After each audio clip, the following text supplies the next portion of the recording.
today is Emmanuel's Dream, the true story of Emmanuel Hofasu Yaboa. And it's another story of overcoming obstacles, believing in yourself, and chasing your dreams. It's a true story. In Ghana, West Africa, a baby boy was born. 2 bright eyes blinked in the light.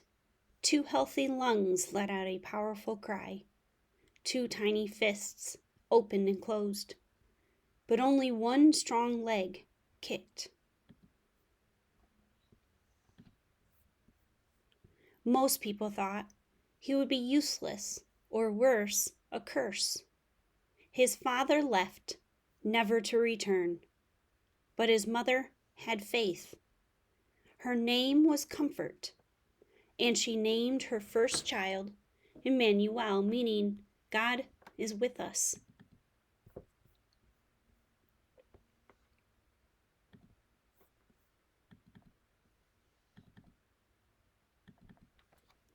As Emmanuel grew, Mama Comfort told him he could have anything, but he would have to get it for himself. He learned to crawl and hop, to fetch water and climb coconut trees. He even shined shoes to earn money. Most kids with disabilities couldn't go to school.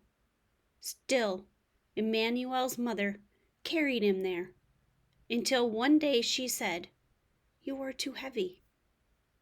From then on, Emmanuel hopped to school and back, 2 miles each way, on 1 leg, by himself. At first, nobody would play with him, so Emmanuel saved his money and bought something none of his classmates had, a brand new soccer ball. Of course, he would share it, if he could play too. Lunging and spinning on crutches, his grandmother had found for him, and kicking the ball with his good left foot, Emmanuel earned their respect. His new friends sometimes used their lunch money to rent bikes. Would Emmanuel be able to join them? His friend Goodwin pushed him fast so he could balance. Over and over again, Emmanuel fell hard. But finally, he rode, and look at his friend's excitement for him. It's what friends do, right? Love that.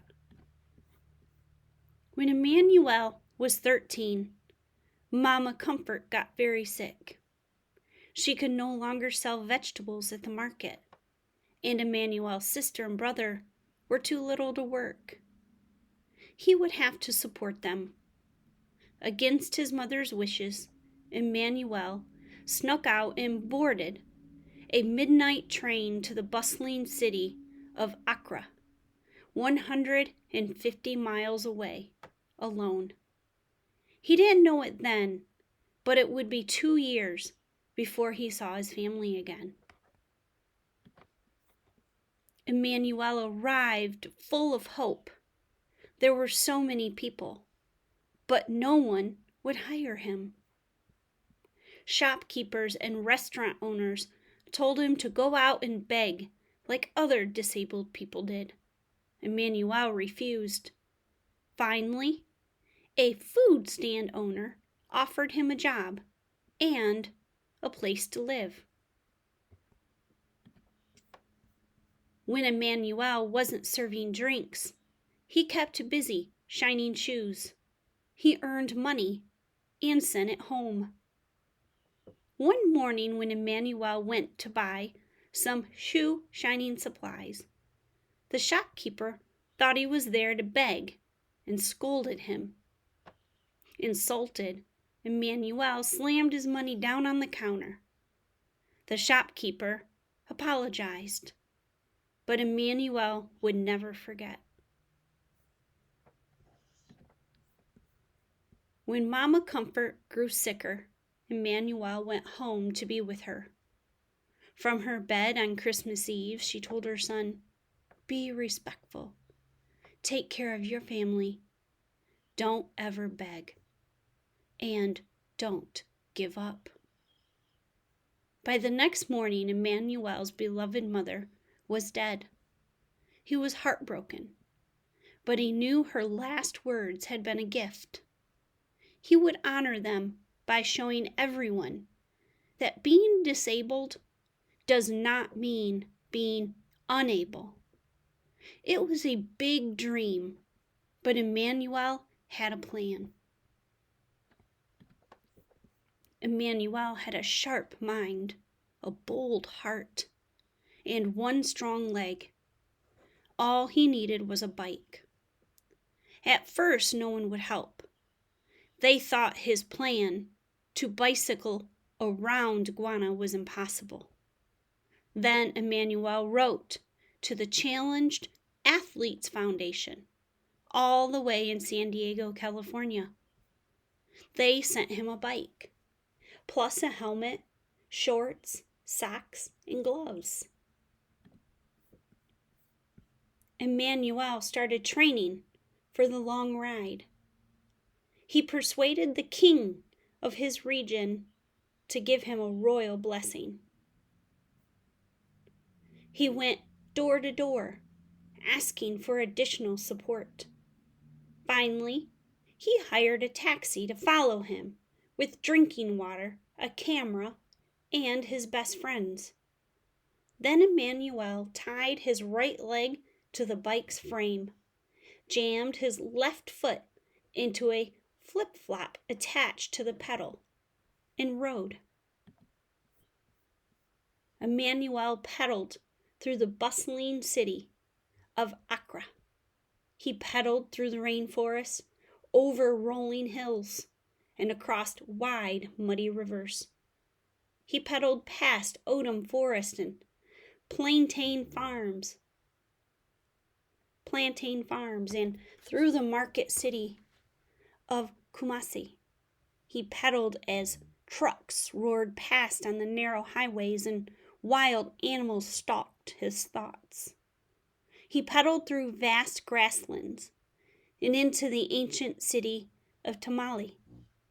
He rode up, down, across, and around his country, proudly wearing the colors of its flag on a shirt printed with the words Pozo, or the disabled person.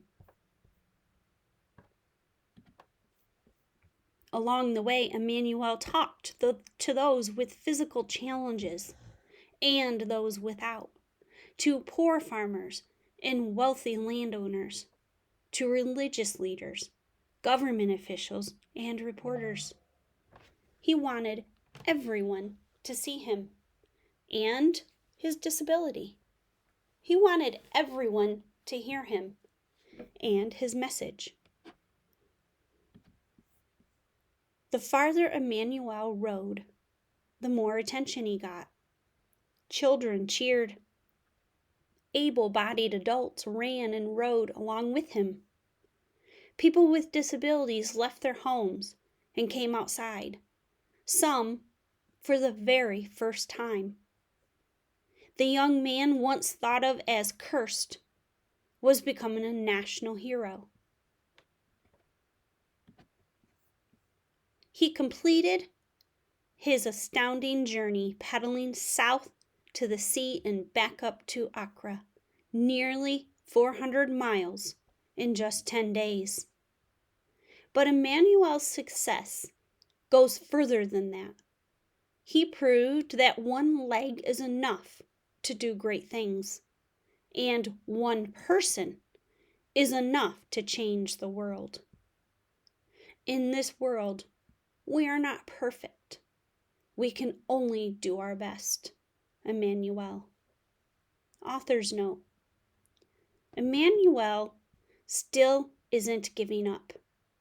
Since completing his first long-distance bike ride across Guana in 2001, at the age of 24, he has competed in major athletic events, won international awards from Nike and ESPN, and carried the Olympic torch in Cairo, Egypt in 2004.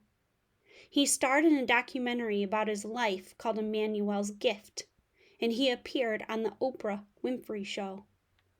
In 2006, thanks in large part of Emmanuel's bike ride and his continued political activism, the Ghanaian Parliament passed the Persons with Disabilities Act, which states that people with physical disabilities are entitled to all the same rights as the rest of the country's citizens. Quote, I am very happy for my disabled brothers and sisters in Ghana, said Emmanuel, but this is just the beginning. Today, Emmanuel continues to work on behalf of the disabled.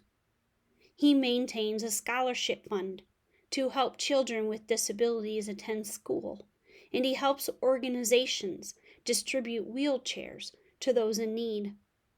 In addition, he works closely with Ghana's government to pass laws protecting the rights of disabled citizens, and he speaks to political leaders, independent organizations, and school children around the world to deliver the message that disability does not mean inability.